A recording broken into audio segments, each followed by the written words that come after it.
আজকে ব্যাখ্যা করব হুদাল্লিল মুত্তাকিন, এই দুইটা ব্যাখ্যা করে ফেলবো এই আয়াত ইনশাল্লাহ আমরা শেষ করব। হুদাল্লিল মুত্তাকিন, যালিকাল কিতাবু লা রাইবা ফীহি হুদাল্লিল মুত্তাকিন।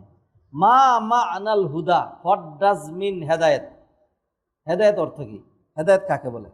এই সবগুলো আপনি যেটাই বলেন না কেন, এগুলি এটার উপমা অথবা ব্যাখ্যা অথবা একটা অর্থ। হেদায়েত মানে হলো পথের দিশা। হেদায়েত মানে হলো পথের দিশা। এই হেদায়েতটা দুই রকম হয়ে থাকে। হেদায়েতটা কয় রকম হয়? দুই রকম। একটা হলো হেদায়েত, একটা হলো হেদায়েতুল্লাহ। একটা কি? হেদায়েতুল্লাহ মানে হলো আল্লাহর হেদায়েত, আল্লাহর হেদায়েত। আর একটা হলো হেদায়েতু গাইরিল্লাহ, গাইরুল্লাহর হেদায়েত। কোরআনের হেদায়েত, নবীর হেদায়েত, আলেম ওলামাদের হেদায়েত, বুজুর্গের হেদায়েত, এইটা একটা। আর আল্লাহর হেদায়েত ওটা আরেকটা। মানিটা কি? মানিটা হলো হেদায়েতের সম্পর্ক যদি নবীর দিকে করা হয় তাহলে অর্থ একরকম। হেদায়েতের সম্পর্ক যদি আল্লাহর সাথে করা হয় তাহলে অর্থ আরেক রকম। তো মানুষকে হেদায়েত করা মানে হলো তাকে সঠিক পথ দেখিয়ে দেওয়া, সঠিক পথ দেখিয়ে দেওয়া। যেমন ধরেন আপনি বসেন, একজন উস্তাদ আসছেন, একটু হেদায়েত করবেন, তো উনি কি হেদায়েত করলেন? যে 5 ওয়াক্ত সালাত ফরজ, এই সালাত আদায় করলে এই লাভ, সালাত না করলে এই ধরা খাবেন। এইভাবে আপনার কিছু জিনিস বলে দিলেন। তাহলে তিনি কি করলেন? আপনার পথটা দেখায় দিলেন, পথটা দেখায় দিলেন। কাউকে সালাত ধরিয়ে দেওয়া, কারো মনটা ঠিক করে দেওয়া, এইটা মানুষের পক্ষে সম্ভব নয়। আর আল্লাহ যদি হেদায়েতটা যদি আল্লাহর দিকে সম্পর্ক করা হয়, যে ইহদিনাস সিরাতাল মুস্তাকিম, আল্লাহ তুমি আমাদেরকে হেদায়েত করো সিরাতুল মুস্তাকিমের, মানে তখন অর্থ এটা না যে আল্লাহ তুমি আমাদেরকে খালি show us the straight way, আল্লাহ তুমি আমাদেরকে সিরাতুল মুস্তাকিম দেখাইয়া দাও, এটা অর্থ না। ও আল্লাহ তুমি আমাদেরকে সিরাতুল মুস্তাকিম ধরাইয়া দাও, সিরাতুল মুস্তাকিম ধরাইয়া দাও, সিরাতুল মুস্তাকিমে পৌঁছে দাও। আল্লাহ সুবহানাহু ওয়া তাআলার দিকে হেদায়েত হইলে এটার অর্থ হলো তৌফিক, হেদায়েতুত তৌফিক, আল্লাহ তৌফিক দিয়ে দিতে পারেন। আর হেদায়েতের সম্পর্ক যদি মানুষের সাথে করা হয়, মানুষকে তৌফিক দিতে পারে না, মানুষকে দেখায় দিতে পারে। তো এইখানে আল্লাহ সুবহানাহু ওয়া তাআলা বলেন এই কিতাব যেটা হুদাল্লিল মুত্তাকিন, যারা মুত্তাকি হতে চাবে তাদেরকে হেদায়েত করবে, মানে হলো হেদায়েতের পথ বর্ণনা করবে। তাদেরকে একেবারে হেদায়েতের তৌফিক দিয়ে দেওয়ার ক্ষমতা কোরআনের নাই। হেদায়েতের তৌফিক দেওয়ার ক্ষমতা শুধু কার? একমাত্র আল্লাহ। আর হুদাল্লিল মুত্তাকিন, এই কোরআন যে হেদায়েত দিবে, এটা মানে কি? এটা মানে হলো এই কোরআন মানুষের জন্য সব বর্ণনা করে দেবে যে এই বিষয়গুলো, এটা জান্নাতের পথ, এইটা জাহান্নামের পথ, এটা শান্তির পথ, এটা অশান্তির পথ, এটা কারেক্ট, এটা ইনকারেক্ট, এটা হালাল, এটা হারাম, এটা প্রহিবিটেড, এটা অ্যালাউড, এটা লফুল, এটা আনলফুল, এইগুলি বর্ণনা করে দিবে কোরআন। এখন কোরআন পড়েও তো একজন কোরআন বুঝেও তো গ্রহণ করে না, আবার আরেকজন কোরআন বুঝে না কিন্তু হেদায়েত গ্রহণ করে ফেলছে। আছে নাকি নাই? বহুত মানুষ আছে। অনেক মানুষ আছে যে তিনি আমরা কোরআন হাদিস যত বিস্তারিত বুঝি এতটা বুঝে না, কিন্তু তার সালাত, তার তাহাজ্জুদ, তার ইশরাক, এইগুলি আমাদের চাইতে অনেক অনেক ভালো। এইটা আল্লাহ সুবহানাহু ওয়া তাআলা তাকে তৌফিক দিয়েছেন, ধরায় দিয়েছেন। অতএব হেদায়েত দুই রকম। হেদায়েত কয় রকম? যদি হেদায়েতের সম্পর্ক যদি আল্লাহর সাথে হয় তাইলে হইল একেবারে মঞ্জিলে মাকসুদে পৌঁছায় দেওয়া। এই নিচে নামো, দেখেন এখানে, মঞ্জিলে মাকসুদে পৌঁছায় দেওয়া, জান্নাতে ঢুকায় দেওয়া, একজনকে ভালো বানিয়ে দেওয়া, একজনকে নামাজি বানায় দেওয়া, একজনের কলবের ভিতরে তাকওয়া ঢুকায় দেওয়া, একজনের মনটাকে সোজা করে দেওয়া। এটা হলো যদি হেদায়েতের সম্পর্ক কার সাথে করা হয়? আল্লাহর সাথে। আর যদি আল্লাহ ছাড়া কোরআন, রসুল, কোনো আলেম, এগুলোর সাথে হেদায়েতের সম্পর্ক করা হয়, তার মানে হলো হেদায়েতের যেই বিষয়গুলো সেগুলো বর্ণনা করা, সেগুলো দেখিয়ে দেওয়া। এই জন্য বলা হয় একটা হলো হেদায়েতুত তৌফিক, আরেকটা হলো হেদায়াতুল ইরশাদ। হেদায়াতুল ইরশাদ, ইরশাদ মানে দেখানো, ইরশাদ মানে দেখানো। একটা হলো হেদায়াতুল ইরশাদ, এটা সম্পর্ক গায়রুল্লাহর সাথে। আরেকটা হলো হেদায়াতুত তাওফিক, এটা সম্পর্ক কার সাথে? আল্লাহর সাথে। এইবার আলোচনা করবে হেদায়েত কাকে বলে। হেদায়েত কাকে? হেদায়েত মানে পথের দিশা। পথের দিশা কাকে বলে? পথের দিশা, ধরেন আমি এখন সিলেটের হবিগঞ্জের নবীগঞ্জে যাব। হ্যাঁ, তো এখন সিলেটের হবিগঞ্জের নবীগঞ্জের একটা গ্রামের নাম বলেন, অমুকখানে যাব, তাইলে আমার সে পথটা জানা লাগবে। তাইলে তাহলে কি করবো আমি? কিভাবে যাইতে হবে? যে এইখানে 300 ফিট দিয়ে গিয়ে নরসিংদী হয়ে, ভৈরব হয়ে, ব্রাহ্মণবাড়িয়া হয়ে, হ্যাঁ, তারপরে সোজা ব্রাহ্মণবাড়ির দিকে না গিয়া সোজা গেলে সামনে হবিগঞ্জ পড়বে, তারপর বামে ঢুকতে হবে, বামে গিয়ে তারপর নবীগঞ্জ পড়বে, ওইখান থেকে কত। এইভাবে রাস্তার একটা ডিসক্রিপশন লাগে। হ্যাঁ, রাস্তার একটা ডিসক্রিপশন লাগে। এইটার নাম হেদায়েত। এটার নাম কি? এটার নাম হেদায়েত। হ্যাঁ, পথের দিশা, পথের দিশা। হ্যাঁ, পথের দিশা। ধরেন রেল ট্রেন, রেল ট্রেন তার জন্য একরকম সিস্টেম, রেল আটকে দেওয়া হয়েছে। হ্যাঁ, চাকা আটকে দেওয়া হয়েছে। এখন রেল যে দিক দিয়ে খোলা আছে সে সেই দিকেই যাবে। ধরেন চিটাগাঙের ট্রেন, এখন যদি টঙ্গীর এইখানে ওই যে লাইনটা চেঞ্জ করে, এটা চেঞ্জ না করে রেল যদি ময়মনসিংহের দিকে দেওয়া থাকে, তাহলে চট্টগ্রামের ট্রেন, যেহেতু এটা চট্টগ্রামের ট্রেন, হ্যাঁ, সেই জন্য এটা চট্টগ্রামের দিকে যাইতে পারবে। যাবে কোন দিকে? ময়মনসিংহের দিকে যাবে, কারণ তাকে নিয়ন্ত্রণ করে রেল। তাকে নিয়ন্ত্রণ করে রেল। বাসটা নিয়ন্ত্রণ করে ড্রাইভার। সিলেট থেকে একটা গাড়ি যখন ঢাকায় আসে, তখন চা বাগানের আঁকে বাঁকে, হ্যাঁ, কোথাও ব্রেক করতে হয়, কোথাও ডাইনে যাইতে হয়, কোথাও বামে যাইতে হয়। হ্যাঁ, এরপরে ধীরে ধীরে ধীরে ঢাকা পর্যন্ত আসা যায়। যদি কোনো কিছু খেয়াল করা ছাড়া চোখ বন্ধ করে চালায়, তাহলে ঢাকা আসা হবে নাকি অন্য কোথাও? অন্য কোথাও, ঠিক না? আল্লাহ সুবহানাহু ওয়া তাআলা কোরআনের শুরুতে হেদায়েতের কথা বললেন কেন? খেয়াল করে শুনেন। কিন্তু সিঙ্গারা খান, ঠিক আছে, হ্যাঁ, সিঙ্গারা খাবেন মুখ দিয়ে, আর আলোচনা শুনবেন কান দিয়ে। খেয়াল করে শুনেন। বাসের হেদায়েত একরকম, রেলের হেদায়েত আরেক রকম, ঠিক আছে? আর নৌযানের হেদায়েত আরেক রকম।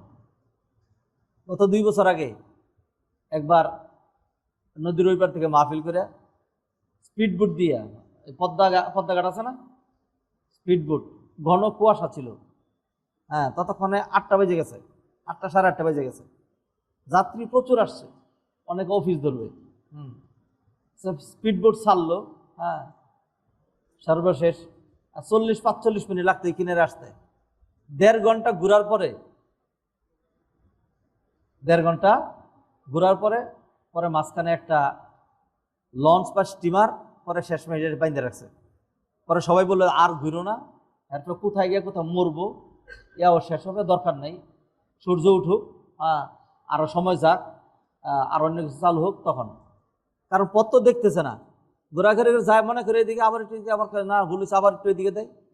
অথচ জানাই আছে এইখান থেকে একটু কোনাকুনি এদিকে আসবে, জানা, তারপর না দেখার কারণে পারা যাচ্ছে না।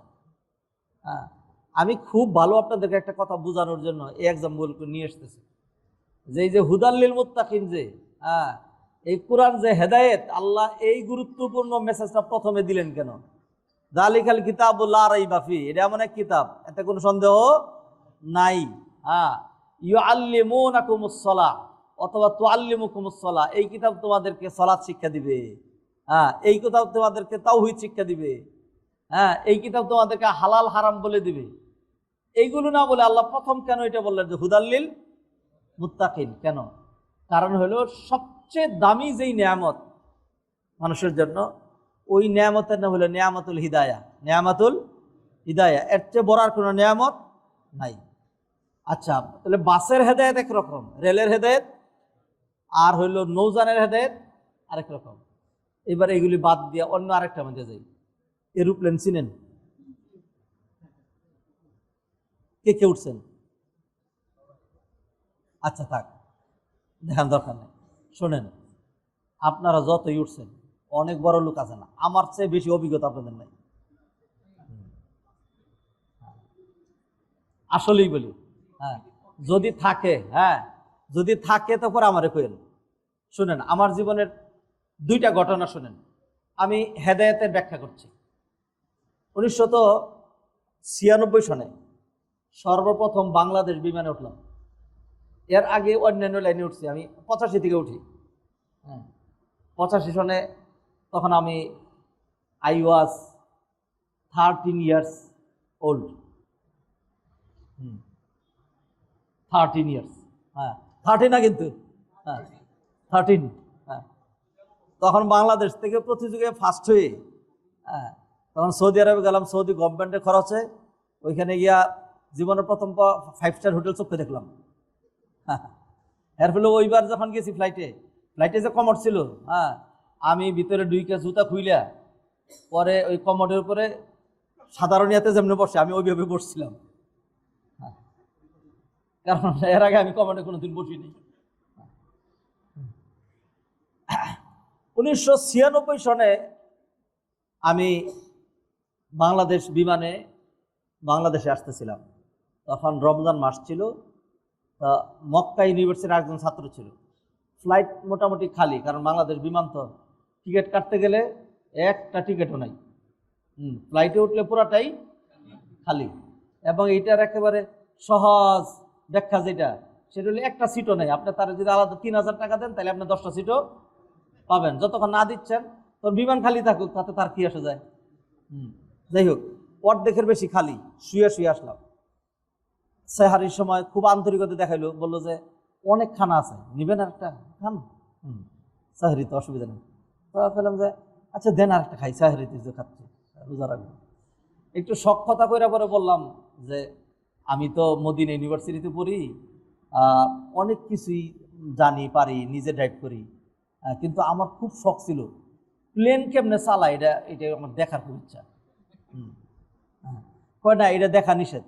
আমি কইলে যে আচ্ছা শোনেন, নিষেধ থাকুক অসুবিধা নেই, আপনি জাস্ট গিয়ে বলেন হ্যাঁ যে একটা বাংলাদেশের ছাত্র মদিনা ইউনিভার্সিটিতে পড়ে, হ্যাঁ মেরিটোরিয়াস স্টুডেন্ট, গভর্নমেন্ট স্কলারশিপে পড়ে, হ্যাঁ একবার খুব একটা আকাঙ্ক্ষা ব্যক্ত করছে, সে একটু ফ্লাইট চালানো দেখতে চায়। আপনি পাইলটকে কি আমার পক্ষ থেকে সালামটা দেন না? তো সালাম দিছে, পাইলটে সালাম নিয়ে ফেলছে। সালাম নিয়ে অনুমোদন করছে যে ঠিক আছে নিয়ে আসো, আইনা দেখাও। আমারে দরজা খুলে দিয়ে দরজার এখানে দাঁড় করাইয়া দিয়া দুইজন দুই পাশে দাঁড়াইছে। হ্যাঁ, বললো যে এখানে দাঁড়ায় দাঁড়ায় দেখেন, এখানে দাঁড়ায় দাঁড়ায় দেখেন, হাত উপরে তুলেন না। আমি হাত উপরে তুলবো কেন? হ্যাঁ, তাই এইভাবে দাঁড়ায় রইলাম, দাঁড়ায় দেখতেছি। তো যেহেতু হাত উপরে তোলা যাবে না, সেই জন্য আমি একটু পরে এরকম করতেছি, দাঁড়ায় থেকে এখন। পরে কি উকি মারেন কেন? আমি বললাম যে একটু দেখতেছি কোথায় আসলো। হ্যাঁ, আল্লাহ, আপনারা মদিনা ইউনিভার্সিটিতে পড়েন, হ্যাঁ আপনারা মানে মেরিটোরিয়াস স্টুডেন্ট, আপনি এটা জানেন না আমরা তো 37,000 ফুট উপর দিয়ে যাচ্ছি, নিচে তো কিছুই দেখা যায় না। আমি কিচ্ছু দেখা যায় না? না। তাহলে যান কেমনে? চুপ করে দাঁড়ায় শোনেন। এইবার শোনাচ্ছে, ওই যে কন্ট্রোল রুম থেকে একটু পর পরেই মেসেজ আসতেছে, রিপ্লাই দিচ্ছে, মেসেজ পাঠাচ্ছে, রিপ্লাই আসতেছে।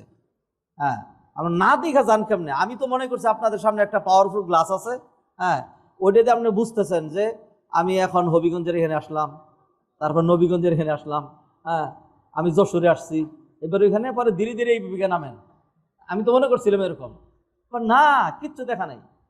তাহলে কিভাবে যান? ওই যে কন্ট্রোল রুম, একখান থেকে আমাকে কন্ট্রোল করা হচ্ছে, হ্যাঁ যেইখানে কন্ট্রোল মিস নাই সেইখানে ফ্লাইট কি শেষ। এই জন্য ফ্লাইট বললো যে ফ্লাইট ক্রাশ হলে খুঁজে পাই কেমনে? বললো যে কোন অক্ষাংশ, কত দ্রাঘিমাংশ, কোন সীমা বরাবর কন্ট্রোল রুমের সাথে এর যোগাযোগ ছিল, এরপরেই কিছু এলাকা 2, 4, 5, 8, 10, 20 মাইল তালাশ করলেই এটা ধ্বংসাবশেষ খুঁজা পাওয়া যায়। কথাটা মনে রেখে নিলে একটা, এটা হলো একটা। 2 নাম্বার, আমি যখন ইউরোপে থাকি তখন একটা হজ কাফেলা নিয়ে আমি সৌদি আরবে আসতেছিলাম জর্ডান এয়ারলাইন্সে। আম্মান থেকে অস্ট্রিয়া থেকে ভিয়েনা থেকে আম্মান আসলাম, আম্মান থেকে আবার যখন উঠলাম তখন আমি একটু পরে এই ক্রুরে বললাম যে মাইক্রোফোনটা দেও, এইখানে তো মাল্টি কালচারের লোকজন, অনেকে এহরাম কাটে বলে এটাও জানে না, আর কোথার থেকে নিয়োগ করতে হবে এটাও জানে না। হ্যাঁ, আমি একজন শেখ, হ্যাঁ, আমি তাদেরকে একটু এহরামটা করাই দেই, হজটা যেন নষ্ট না হয়। তা পাইলটের কাছে অনুমতি চাইলে অনুমতি দিল। হ্যাঁ, তা আমি সুন্দর করে জার্মান ভাষায়, ইংরেজিতে, উর্দুতে, বাংলায়, হ্যাঁ, আরবিতে, এই 5টা ভাষায় জিস্ট আকারে, কারণ মাল্টি নেশন, ব্রিটেন থেকে লোকজন আসছে, হ্যাঁ, তারপর বাংলা ভাষাভাষী আছে, উর্দু ভাষাভাষী আছে, হ্যাঁ, আর অস্ট্রিয়া থেকে জার্মানি থেকে আসছে যারা ইংরেজি কিছুই বুঝে না, শুধু ডয়েচ ভাষা বুঝে, জার্মান ভাষা বুঝে। হ্যাঁ, এই 5টা ভাষায় আবার আরবি, আরবরা আছে, আরবরা উঠছে এখান থেকে। এইগুলিতে যখন গাইডলাইন দিয়া তাদেরকে এহরাম পড়াইয়া, তালবিয়া পড়াইয়া, এরপর আমি সিটে বসছি। একটু পরে ক্রু আসছে, আইসা বললো যে তোমার পাইলট ডাকে। এটা বলার পরে আমার পালপিটেশন শুরু হয়ে গেল, আমি খাইছি আজকে আমার। হ্যাঁ, এটা তো ফ্লাইট, কিছু রেস্ট্রিকশন আছে, এইখানে আমি নিয়ে কথাবার্তা বলছি, হয়তো কোনোটা উল্টাপাল্টা হয়েছে, এখন যদি আমার অ্যারেস্ট করে দিই কী করবো আমি, সর্বনাশ। আমার এই নিয়ে ভিতরে ঢুকাইছে, ওরা আমার জিজ্ঞাসা করে, সে আরবি দিয়ে, যে তুমি তুমি কোথাকার? আমি বললাম যে আমি বাংলাদেশের। না, না, না কেন, আমি বাংলাদেশের। হ্যাঁ, বাংলাদেশে অরিজিনালি, বাংলাদেশ অরিজিনালি। তোমার জন্ম কোথায়, থাকো কোথায়? হ্যাঁ, আমি বললাম না, আমি বাংলাদেশেরই। হ্যাঁ, পরে বল না, বাংলাদেশের তো এরকম আরবি কইতে পারে না। আমি বললাম যে আমি মদিনা ইউনিভার্সিটিতে পড়াশোনা করছি, আর ছোটো থেকে আরবি নিয়ে পড়াশোনা। ও, সেই জন্য তা হাজিদেরকে যে গাইডলাইন দিলা, হ্যাঁ, শেষ, আর তোমার আর কোনো গাইডলাইন নাই? আমি তো গাইডলাইন তো বহুত, হ্যাঁ, কিন্তু এর তো ফ্লাইট রেস্ট্রিকশন আছে, সেই জন্য আর দিলাম না। পরে বললো তোমার জন্য কোনো রেস্ট্রিকশন নাই, কোনো রেস্ট্রিকশন নাই, তুমি আরও যা যা বলতে চাও তুমি বলো। আচ্ছা ঠিক আছে, হ্যাঁ, আমি যাচ্ছি। কই কই যাও? আমি আমার সিটে যাই। না, এই যে এখানে আমার সাথে বসো। পাইলটের পাশের সিটে। বলে যে এবার তুমি বলো, আরবিতে বলো, অন্যান্য জায়গা থেকে বলো, যা যা। আমি আরও অনেকক্ষণ বললাম, বলার শেষ, বললাম শেষ, এবার আমি যাই। আমার কাছে কেমন লাগতেছে, আনইজি লাগতেছে। হ্যাঁ, এবার যাই। না, তোমার আর যাইতে দিচ্ছি না। ওইখান থেকে আমার সাথে লোকজন এসে কয়েকবার আসছে, ক্রু জিজ্ঞাসা করছে যে কোনো সমস্যা? হ্যাঁ, হ্যাঁ, পরে খবর পাঠাইছে পাইলট যে না, কোনো সমস্যা নাই, যখন নামবে, নামার পরে সে তোমাদের কাছে আসবে। বললো যে আজকে তোমার ফুল ল্যান্ডিংটা দেখাবো, ফুল ল্যান্ডিংটা দেখাবো। এই জন্য আপনাদেরকে বলছি যে আমার যে অভিজ্ঞতাটা আছে এটা আপনাদের অনেকেরই নাই। তখন পাইলট আমাকে একেবারে আরবি দিয়ে আমার সুন্দর করে বুঝাইলো। অবশেষে সে তার একটা কার্ড দিল, ধরো এই কার্ডটা তোমাকে আমি দিলাম, হ্যাঁ, তুমি আমার রিং দিবা। আর সবসময় রিং দিয়ে পাবে না, তুমি মেসেজ পাঠিয়ে রাখবা, আমি যখনই তোমার মেসেজ দেখবো তখন আমি রিপ্লাই করবো। হ্যাঁ, এই কার্ডটা আমার কাছে সযত্নে ছিল বহুদিন, এখন আর পাচ্ছি না খুঁজে, কোথায় জানি না। পরে আমাকে ঠিকই ল্যান্ডিং কেমনে করে যাবতীয় সব একটা পর্যায়ে, আমি সময় নেই, তাড়াহুড়া করে বলি। সে বলতেছে যে জর্ডান এয়ারলাইন্সের এত নম্বর ফ্লাইট, এটা আম্মান থেকে আসছে, জেদ্দা যাবে। এটা বলার সাথে সাথে কন্ট্রোল রুম থেকে একটা রিপ্লাই আসলো যে এটা, সেটার অর্থটা হলো এটা যে তুমি এত নাম্বার এই বাটনগুলো দাবাও। তার কাছে লেখা আছে হুবহু এটা, এবং হুবহু সেইখান থেকে গাইডলাইন দিল, এটার সাথে মিলাই সেইটা সে এই বাটনগুলো এইভাবে দাবাইলো। দাবানোর পরে আমি সর্বপ্রথম দেখলাম যে এই বাটন চাপানোর সাথে সাথেই ফ্লাইটটা আস্তে করে সুন্দর করে ঘুরে যাচ্ছে। ইতিপূর্বে আমার ধারণা ছিল ফ্লাইটটা তারা নিজেরা ঘুরায়। হ্যাঁ, হাতের কাজ আছে। এটা হলো যখন অনেক নিচে চলে আসে, যখন একেবারে জমিনটা দেখা যায়, তখন হ্যাঁ, তা তো একদম যখন ল্যান্ডিং করে তখন গিয়ে হাতে ওই কি জানি বলে এটারে, হ্যাঁ স্টিয়ারিং এর মতো যেটা গিয়ার, এটা দিয়ে তখন ইয়া করে। ভাইয়েরা, এতক্ষণ যে গল্প শোনাইলাম এইটা আমি একটা লক্ষ্য উদ্দেশ্য নিয়ে শোনাইছি। সেটা হলো যে জর্ডান এবং জেদ্দা এইখানে 2000 কিলোমিটার ব্যবধান না, আরো কম জায়গা, আরো অথবা এই ধরনেরই ধরেন না 1002 মাইল। জেদ্দা এবং ঢাকা এখানে 12,000 কিলোমিটার না, 5,500 কিলোমিটার। কত? 5,500 কিলোমিটার। ওই জেদ্দা থেকে একটা ফ্লাইট ঢাকা এয়ারপোর্টে নামার জন্য, সহি সালেম পৌঁছার জন্য সার্বক্ষণিক কন্ট্রোল রুমের সাথে একটা কানেকশন লাগে। সেই যোগাযোগটা ধরে রাখতে হয়, এটার নাম হেদায়েত। যদি এটা থাকে তাহলে সে সেখানে পৌঁছাইতে পারবে, আর যদি এটা না থাকে তাহলে সে পৌঁছাইতে পারবে না। 2 মিনিট পরে আজান দেন, 2 মিনিট পরে, হ্যাঁ, আর নাহলে সে পৌঁছাইতে পারবে না। হ্যাঁ, তাইলে প্রতিটা জিনিসের যদি একটা ড্রাইভারের সিলেট থেকে সে একেবারে চোখ বন্ধ করে যেমনে খুশি এমনি যদি তার গাড়িটা চালায়, তাহলে কশিনকালেও কোনোদিনই তার ঢাকা আসা হবে না, ঠিক না? হবে না। আর ঠিক তদ্রূপ একটা পাইলট যদি মনে করে যে আমি এখন গতি বাড়াইলে এটা বাড়ে, যেমনে খুশি এমনি গেলাম, ডাক্তার কন্ট্রোল রুম আন্দাজ করে গিয়ে একটা নেমে যাবো গিয়ে, সে জীবনে আর আবিষ্কার করতে পারবে? পরে ঘুরতে ঘুরতে এমনিই মারা যাবে। ভাইয়েরা, পৃথিবীর এইখান থেকে এইখানে যাইতে যদি গাইডলাইনটা লাগে, আল্লাহ সুবহানাহু ওয়া তাআলা আমাদেরকে জান্নাত থেকে পৃথিবীতে নামাইছেন। কুলনা বিতু মিনহা জামিআ ফাইম্মা ইয়াতিয়ান্নাকুম মিন্নি হুদা যালিকাল কিতাবু লা রাইবা ফিহি হুদা। আমার পক্ষ থেকে যদি কোনো হুদা আসে, গাইডলাইন আসে, কি আসে? গাইডলাইন আসে। ফামান তাবিআ হুদায়া, যে এই হুদার অনুসরণ করবে, এই হুদার সাথে সম্পর্ক রাখবে, তার ভয় নেই, দুশ্চিন্তার কোনো কারণ নাই। এই হুদা ধরে সে কোথায় আসতে পারবে? জান্নাতে আসতে পারবে। আর যে ব্যক্তি এই হুদার অনুসরণ করবে না, তার আর এইখানে আসা হবে না। আর একটা জায়গা আছে, ওইটার নাম কি? জাহান্নাম, সেখানে তার যাওয়া হবে। কথা বুঝছেন নাকি বুঝেন নাই? অতএব আল্লাহ সুবহানাহু ওয়া তাআলা পুরা কোরআনটাকে হেদায়েত দিছেন। কি গাইডলাইন দিছেন? বলছেন যে জিনা লা তাকরাবুজ জিনা, দ্বারের কাছেও যাইও না কিন্তু। হ্যাঁ, তারপর হলো সুদ, ইয়া আইয়ুহাল্লাযীনা আমানুত্তাকুল্লাহা ওয়া যারু মা বাকিয়া মিনার রিবা ইন কুনতুম মুমিনিন। সালাতের ক্ষেত্রে আল্লাহ সুবহানাহু ওয়া তাআলা বললেন ওয়াকিমিস সালাহ ইন্নাস সালাতা তানহা আনিল ফাহশাই ওয়াল মুনকার। এইভাবে কোনোটার আদেশ, কোনোটা ডান দিকে, কোথাও ডান দিকে, কোথাও বাম দিকে, কোথাও স্ট্রেট, এইভাবে আল্লাহ সুবহানাহু ওয়া তাআলা পুরা কোরআনের শুরু থেকে শেষ পর্যন্ত আমাদেরকে জান্নাতে পৌঁছানোর জন্য যেই দিক নির্দেশনাগুলো দিলেন, এটার নাম কি? হেদায়েত। আল্লাহকে আমরা ডাইরেক্ট দেখি না, ডাইরেক্ট তার সাথে কথা বলা যায় না। সেই জন্য আল্লাহ সুবহানাহু ওয়া তাআলা তার পক্ষ থেকে একটা থিওরি আকারে পূর্ণাঙ্গ হেদায়েত নাজিল করলেন, যেটা আমাদের জন্য কন্ট্রোল রুমের মতো কাজ করছে। আমাদের জন্য কিসের মতো কাজ করছে? কন্ট্রোল রুমের মতো। অতএব পাইলট সাহেব, আপনি যদি কন্ট্রোল রুমের সাথে সম্পর্ক রাখেন, তাইলে it will beneficial for you and for your যাত্রী, ফর ইউর ফ্লাইট।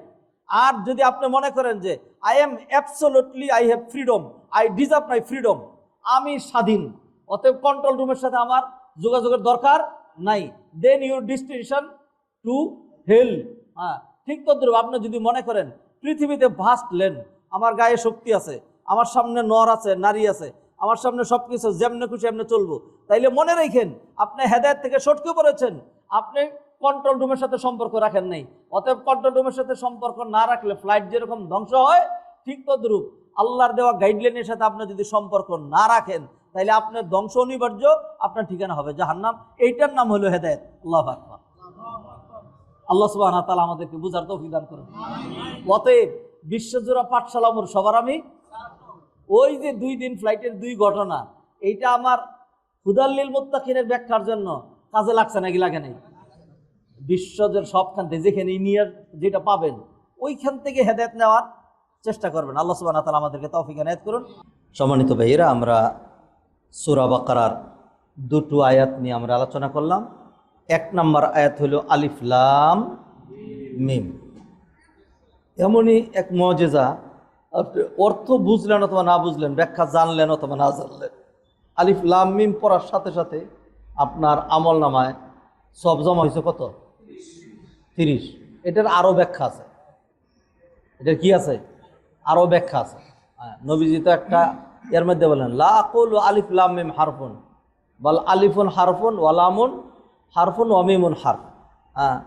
নবীজি করে দিলেন যে আলিফের উপরে 10টা, লামের উপরে 10টা, মিমের উপরে 10টা নাকি। আর এটার আরো ব্যাখ্যা হইল যে প্রতিটা হরফের উপরে শত সহস্র নাকি। কারণ ওই যে আরবদের রীতিনীতি 10 মিলে, আমরা বাংলা যেটা বলি 10 মিলে করি কাজ, হারি জিতি নাহিলাজ, তাহলে 10 মানে এখানে 10 না, 10 মানে হাজার হাজার, লক্ষ লক্ষ সব। আল্লাহু আকবার। অথচ অধিকাংশ মুফাসসিরিনের ব্যাখ্যা এটা যে আল্লাহু আ'লামু বিমুরাদিহি বিযালিক, আলিফ লাম মিমের অর্থ আল্লাহ কি জানেন, ভালো জানেন। তাইলে আমরা জানতেছি না, তারপরেও কি হয়ে যাচ্ছে, সওয়াব জমা হয়ে যাচ্ছে। এটা হলো একটা আয়াত। 2 নম্বর আয়াত হলো যালিকাল কিতাবু লা রাইবা ফীহি হুদাল লিল মুত্তাকিন। হুদা নিয়ে আরো 2-1টি কথা আপনাদের সাথে সংযোজন করতে চাই।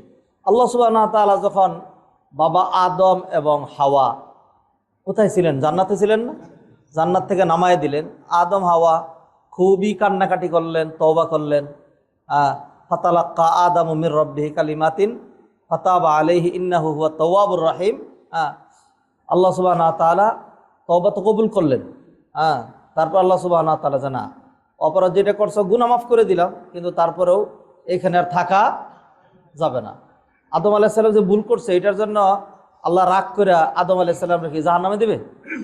দিবে না। আল্লাহ আদমরা মাফ করারই মাফ করছে। আল্লাহ দেখায় দিছে যে দেখ, তোর বাবা এত বড় অপরাধ করলো, তারপরে আমি কি করলাম, মাফ করলাম। অতএব তোর অপরাধ তো মাফ করা কি 1 to মানে পান্তাপাত। কারণ কি? কারণ খেয়াল করে শোনেন, বুঝছেন কিন্তু সাদামাটা করে বলি আর যেমনি বলি আপনি খেয়াল করেন। আদম আলাইহিস সালামের যে অপরাধটা আল্লাহ মাফ করছেন সেইটার সামনে আমাদের অপরাধ কিছুই না। বুঝতে চান? বুঝতে চান? আদমকে আল্লাহ সুবহানাহু ওয়া তাআলা 4টা বৈশিষ্ট্য দিয়েছেন যেইটা পৃথিবীর কোনো নবীরই দেন নেই। নবী মুহাম্মদ সাল্লাল্লাহু আলাইহি সাল্লামকেও আল্লাহ আদমরে নিজ হাতে বানাইছেন, সকল কিছুর জ্ঞান দান করছেন ফেরেশতাদেরকে দিয়ে। কত ফেরেশতা? সকল ফেরেশতা। কারে সেজদা করছে? আদমরে সেজদা করছে। আর ইব্রাহিম আলাইহিস সালামের সেজদা করছিল কয়জন ফেরেশতা? নবীজিরে সেজদা করছিলেন কয়জন ফেরেশতা? একজনও না। ঠিক আছে। এরপরে আদমরে আল্লাহ থাকতে দিলেন কই? আর কাকে কাকে থাকতে দিয়েছিলেন বেহেশতে? আর কাউকে দেন নাই। আদমরে একা দিয়েছেন নাকি তার স্ত্রী সহ? স্ত্রী সহ থাকতে দিয়ে আল্লাহ বললেন আদম ওয়াকুলনা ইয়া আদম উসকুন আনতা ওয়া যাওজুকাল জান্নাতা ওয়া কুলা মিনহা রাগাদান হাইতু শিতুমা। জান্নাতে যত নিয়ামত আছে সব খাইতে পারবা। নিষেধ কয়টা? লা তাকরাবা হাদিহিস শাজারা। নিষেধ শুধু একটা। নিষেধ শুধু একটা। নিষেধ শুধু একটা। এইবার বলেন, ধরেন আমি মসজিদের খতিব, আর এই মসজিদের আরো স্টাফদের মধ্যে আছে খাদেমরা। ধরেন খাদেম একটা ভুল করলো, তা ওরকম একটা ভুল, ধরেন মারাত্মক ধরনের কোন একটা ভুল খাদেমও করলো আর আমিও করলাম। এখন মানুষ বেশি নিন্দাবাদ কারে করবে? আমারে? আরে আমি খতিব। কথা বুঝেন নাই? নিন্দাবাদ কারে বেশি করবে, আমারে না খাদেম রে? আরে না, খাদেম রে করবে। কারে করবে? সুন্দর কথা বলছেন।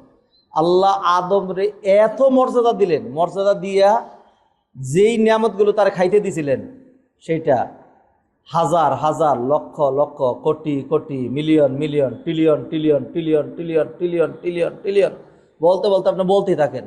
সেই তুলনায় আল্লাহ সুবহানাহু ওয়া তাআলা তারা নিষেধ করছিলেন কয়টা?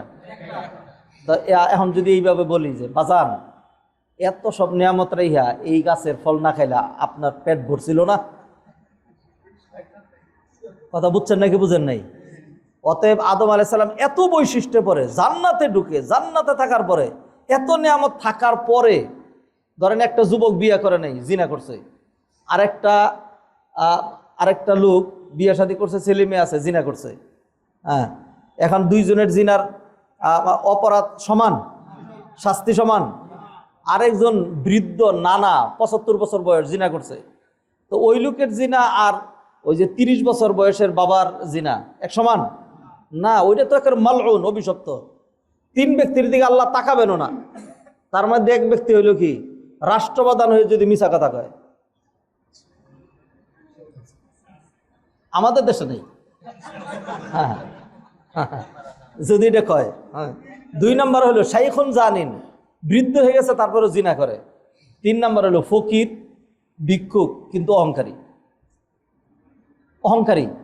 হ্যাঁ, কারণ হইল যদি এই ভিক্ষু হয়ে অহংকারী হয় তাহলে বড় লোক হলে কি হইতো, নানা হয়ে যায় জিনা করে, তাহলে তার যৌবনকালটা কেমন গেছে, বুঝেন নাই? তাইলে মানুষের মান শান অনুযায়ী তার অপরাধ ছোট এবং কি হয়, বড় হয়। তা আদম আলাইহিস সালাম এত নিয়ামত থাকার পরে এরপরে যে নিষিদ্ধ গাছের ফলটা খাইছেন, হ্যাঁ, এই অপরাধটা কশ্চিন কালেও ছোট ছিল না। কিন্তু আল্লাহ সুবহানাহু ওয়া তাআলা আদম আলাইহিস সালাম তওবা করার সাথে সাথে তাকে একবারে মাফ করে নিষ্পাপ মাসুম বানাইছেন, নাকি বানান নাই? কারণ আহলুস সুন্নাত ওয়াল জামাতের আকীদা হলো সকল নবীরা নিষ্পাপ, অতএব আদম আলাইহিস সালাম কি নিষ্পাপ। আল্লাহ সুবহানাহু ওয়া তাআলা দেখায় দিলেন যে তোর বাপ এত বড় অপরাধ করলো, সেইটাই যেহেতু আমি মাফ করছি, তুই আর কি করবি? বুঝেন নাই? তুই আর কি করবি? তুই যতই তোর লাউ বালাগাত যুনুবুকা আনানাস সামা, তোর গুনাহ যদি আকাশে গিয়ে টেক লাগে, এরপরে যদি খালি কস রব্বানা ফিরলি, আল্লাহ মাফ করে দেন, হ্যাঁ, তাইলে আমি আল্লাহ তোর সব গুনাহ মাফ করে দেব। বুঝছেন নাকি বুঝেন নাই? হ্যাঁ, তাহলে আদম আলাইহিস সালাম এবং হাওয়া আলাইহিস সালামকে আল্লাহ সুবহানাহু ওয়া তাআলা ক্ষমা করে দিলেন। এরপরেও আল্লাহ সুবহানাহু ওয়া তাআলা যেহেতু জান্নাতে এত বড় অপরাধ করছে, তিনি ফাইনাল করলেন যে না, জমিনে চলে যেতে হবে।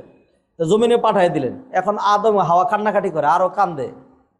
আল্লাহ সুবহানাহু ওয়া তাআলা তখন আদমের সান্ত্বনা দিলেন, আদম শুন, কুলনা হাবিতু মিনহা জামিআ ফাইম্মা ইয়াতিয়ান্নাকুম মিন্নি হুদা ফামান তাবিআ হুদায়া ফালা খাউফুন আলাইহিম ওয়ালা হুম ইয়াহজানুন।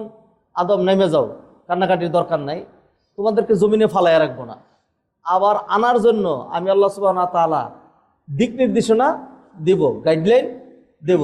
এটার অনুসরণ করলে আর কান্নাকাটি লাগবে না। জান্নাতে থাকার জন্য এতে কান্তাছো, আমি তো বুঝছি জান্নাত খুব ভালো লাগছে তোমার কাছে, কথা বুঝেন নাই? এগুলো হলো ব্যাখ্যা আর কি। আদম জান্নাতে বার করে দিছি, জান্নাতে থাকতে খুব মজা লাগছিল, আর এটার জন্যই তো কান্নাকাটিটা করতেছো, অসুবিধা নাই। আবার জান্নাতে আনবো, খালি একটা শর্ত। খালি কয়টা শর্ত? আমার পক্ষ থেকে যে হুদাটা পাঠানো হবে, হ্যাঁ, ওইটা অনুসরণ করতে হবে। যে গাইডটা দেওয়া হবে এই গাইডটা অনুসরণ করলে আবার জান্নাতে আসতে পারবা। ফালা খাউফুন আলাইহিম ওয়ালা হুম ইয়াহজানুন। এটার ব্যাখ্যায় নবীজি বললেন, তারাকতু ফিকুম আমরাইনি লান তাদিল্লু মা তামাসসাকতুম বিহিমা কিতাবাল্লাহ ওয়া সুন্নতি। আমি তোমাদেরকে 2টা জিনিস দিচ্ছি, এই 2টা জিনিস আঁকড়ে ধরে থাকলে তোমরা বিপদগামী হবে না। বিপদগামী মানে কি? মানে পথ হারা হবে না। আর পথে থাকা মানে কি? কিসের পথ? এটা জান্নাতে যাওয়ার পথ। আল্লাহ সুবহানাহু ওয়া তাআলা জান্নাতে যাওয়ার যে গাইডলাইন দিয়েছেন ওইটার নাম হলো হুদা। ওইটার নাম কি? হুদা। সেইটার কথা আল্লাহ সুবহানাহু ওয়া তাআলা কোরআনের শুরুতে বললেন, যালিকাল কিতাব লা রাইব ফিহি হুদা, ফিহি হুদা, এর মধ্যে হুদা আছে লিল মুত্তাকিন, যারা মুত্তাকি হতে চায় তাদের জন্য। আর যারা মুত্তাকি হতে চায় না তাদের জন্য কি নাই? হেদায়েত নাই, তাদের জন্য হেদায়েত নাই। আচ্ছা, আল্লাহ সুবহানাহু ওয়া তাআলা সূরা বনী ইসরাঈল বললেন, ইন্না হাযাল কুরআনা ইয়াহদি লিল্লাতী হিয়া আকওয়াম ওয়া ইউবাশশিরুল মুমিনিন। এই কোরআন ইয়াহদি লিল্লাতী হিয়া আকওয়াম, সবচেয়ে দামি পথ, যেই পথের মাথায় হলো জান্নাত, ওই পথটা দেখায় হলো এই কোরআন। হ্যাঁ, আল্লাহ সুবহানাহু ওয়া তাআলা এরকম তাওরাত যে দিয়েছেন, তাওরাত হুদা। তাওরাত কি? জাবুর হুদা, ইনজিল হুদা, সুহুফি ইব্রাহিম হুদা, সুহুফি ইব্রাহিম ও মুসা হুদা, আর সহিফাত আদম আলাইহিস সালাম হুদা। আল্লাহ সুবহানাহু ওয়া তাআলা প্রতি যুগে যুগে নবীদেরকে নতুন হুদা দিয়েছেন, অথবা কোন কোন নবীরে বলছেন যে তোমার নতুন দেওয়া হলো না, ওই যে আগের যে নবী ওইটাই তুমি কি করবা? অনুসরণ করবা। আল্লাহ সুবহানাহু ওয়া তাআলা যুগে যুগে হুদা দিয়েছেন। মিন ক্বাবলু হুদাল্লিন আলিফ লাম মিম আল্লাহু লা ইলাহা ইল্লা হুয়াল হাইয়ুল কাইয়্যুম নাজ্জালা আলাইকাল কিতাবা বিল হাক্কি মুসাদ্দিকাল লিমা বাইনা ইয়াদাইহি ওয়া আনজালাত তাওরাতা ওয়াল ইনজিল মিন ক্বাবলু হুদাল লিন্নাস। আল্লাহ স্পষ্ট বলে দিলেন যে তাওরাত এবং ইনজিল এইটাও মানুষের হুদার জন্য নাজিল করেছেন, মানুষের হেদায়েতের জন্য নাজিল করেছেন। অতএব সম্মানিত ভাইয়েরা, আল্লাহ সুবহানাহু ওয়া তাআলা আসমান থেকে আমাদেরকে যেই কিতাবটা দিয়েছেন এইটার মধ্যে এই জিনিসগুলি বর্ণনা করা যে তুমি কিভাবে জান্নাতে আসবা, জান্নাতে আসার পথ। পথ এক একটা এক এক রকম হয়। নৌকার পথ একরকম, বাসের পথ একরকম, ট্রেনের পথ আরেক রকম, এক একটা এক এক রকম হয়। এই যে ধরেন এই যে এখন এইখান থেকে লাইভ ব্রডকাস্টিং করা হচ্ছে, তো সেইখানে বসে রয়েছে কোনো কিছু ছাড়াই এই জিনিসগুলো এগুলো আমেরিকা, অস্ট্রেলিয়া, সারা বিশ্বের যে কোনো জায়গায় চলে যাচ্ছে নাকি যাচ্ছে না? আপনি এখন যদি দাও দিয়া, কুড়াল দিয়া, কাঁচি দিয়া বিভিন্ন দিক দিয়ে এরকম কুবাইতে থাকেন যে এটা যাতে আটকায় দিবেন, কাইটে ফেলবেন, কাটতে পারবেন? কাটতে পারবেন না। তাহলে কাটতে পারবেন না দেখিয়া মনে করলেন, আপনি তখন করলেন যে না এটার কোনো লাইন নেই, এটা যাচ্ছে না। বিষয় কিরকম? এরকম না, যাচ্ছে ঠিকই। আল্লাহ সুবহানাহু ওয়া তাআলা আমাদেরকে যে পথের কথা বলছেন, পথটা আপনি দেখতেছেন না, পথটা আপনি দেখতেছেন না, কিন্তু পথটা ঠিকই আছে। আমি যদি এইভাবে বলি যে 5,000 কিলোমিটার আসার জন্য তো মাত্র 37,000 উপর দিয়া পৃথিবী থেকেই পৃথিবীতে, ঠিক না? এইটার জন্য সার্বক্ষণিক কন্ট্রোল রুমের সাথে কি লাগে? যোগাযোগ লাগে। এটা যদি লাগে তাইলে আপনি যেই জান্নাতে যাবেন সেই জান্নাত কত হাজার মাইল দূরে। আল্লাহ জান্নাতের যে বর্ণনা দিচ্ছেন সেটা হলো 7 আসমান 7 জমিনের দৈর্ঘ্য হলো জান্নাতের প্রস্থের সমান। আর তাইলে ওই জান্নাত 7 আকাশের বাইরে। আর 7 আকাশ তো দূরের কথা, প্রথম আকাশ অথবা প্রথম আকাশের মানে দূরবর্তী, আমাদের দিক থেকে দূরবর্তী একটা গ্রহ যদি আপনাকে দেখানো হয়, ওই গ্রহটা পর্যন্ত কত দূরত্ব? পৃথিবীর 8.5 কোটি মানুষ, 850 কোটি মানুষ, 850 কোটি মানুষ ধরেই যদি কম্পিউটার নিয়ে বসে যান তারপরও হিসাব করে এইখান থেকে ওই গ্রহটা কত দূরে এটা বের করতে পারবেন না। এটা আমার আপনার বিষয় না, এটা আমার আপনার বিষয়। আপনি যদি ধরেন পিপিলিকার একটা বুট গঠন করেন, বুট গঠন করে যদি করেন যে উহুদ পাহাড়টা কয় কেজি ওজন, এটাকে কিভাবে মাথায় নিয়ে আর এখানে নেওয়া যায়, এটা পিপিলিকাদের উপরে যদি ছাইরা দেন তাহলে পিপিলিকাদের পক্ষে এটার ক্যালকুলেশন করা এবং এটার সমাধান বের করা সম্ভব? সম্ভব? এই উদাহরণ যদি বুঝে থাকেন তাহলে আল্লাহর মহাগ্রহ জগৎ এবং বিশাল বিশাল যে গ্রহ নক্ষত্রগুলো আছে ওইগুলির হিসাবের দায়িত্ব যদি আমার আপনার ছেড়ে দেয় তাইলে পিঁপড়ার জন্য তো উহুদ পাহাড়ের ক্যালকুলেশন বের করা যেরকম কঠিন, আমার আপনার জন্য ওই গ্রহ নক্ষত্রের ক্যালকুলেশন বের করা তার চাইতে হাজার হাজার লক্ষ কোটি গুণ বেশি কঠিন। অতএব বহু দূর জান্নাত, সেই জান্নাতে যেতে হলে পথের দিশা ছাড়া, হুদা ছাড়া কোনোতেই সেই জান্নাতে যাওয়া সম্ভব না। অতএব সেই জান্নাতে যদি যেতে চাই তাহলে আমাদেরকে প্রতিনিয়ত সকালবেলা কোরআনের গাইডলাইন অনুসরণ করা লাগবে নাকি লাগবে না? যেদিন বিয়ে করছি সেই দিন গাইডলাইনের দরকার আছে নাকি নেই? প্রতি মুহূর্তে লাগবে। আর যে কোনো মুহূর্তে নাই, ঠিক ওই মুহূর্তে যদি আপনি নাই হয়ে যান তাইলে কি শেষ, আমও গেছে চালাও গেছে। এই যে 3-4 দিন আগের কথা, 4 দিন আগের কথা, আমি এই গোরাশালের এখানে একটা মাহফিল ছিল, তো নিজেই ড্রাইভ করে যাচ্ছি, সাথে আমার আরেক প্রতিবেশী বাইরে নিলাম সাথী হিসাবে। তো চলেন মাহফিল করে আসি, তো চলেন তো যাই। এই যে ফ্লাইওভারটা আছে না, এই যে উঠে যায়, এখানে 2টা টঙ্গি বড় হাউস বিল্ডিং বরাবর এখানে একটা স্ট্যান্ডের মতো আছে, কিন্তু বাসের থামে ঠিক এই জায়গাটায় মাগরিবের 20-25 মিনিট আগে বা আধা ঘন্টা আগে দেখি একটা মোটা সোটা ধরনের লোক উপরে হয়ে পড়ে রয়েছে, মাথা নাক মুখ সব সিটে গিয়ে আর এখানে পড়ে রয়েছে। এইখানেই শেষ।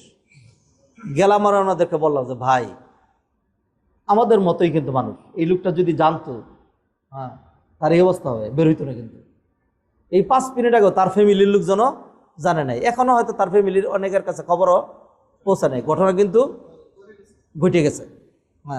তাহলে আপনি যেই মুহূর্তটা মনে করবেন যে আমি কোরআনের গাইডলাইন থেকে একটু দূরে থাকি, ওই মুহূর্তটাতেই যদি আপনার আপনি মনে করেন যে কি হবে, আল্লাহ যদি কি হবে মানে কি, যদি একটা নার্ভের মধ্যে একটু টাইট দিয়ে দেয়, খালি হঠাৎ করে এরকম করবে যে শেষ, এরকম হয় না কি হয় না?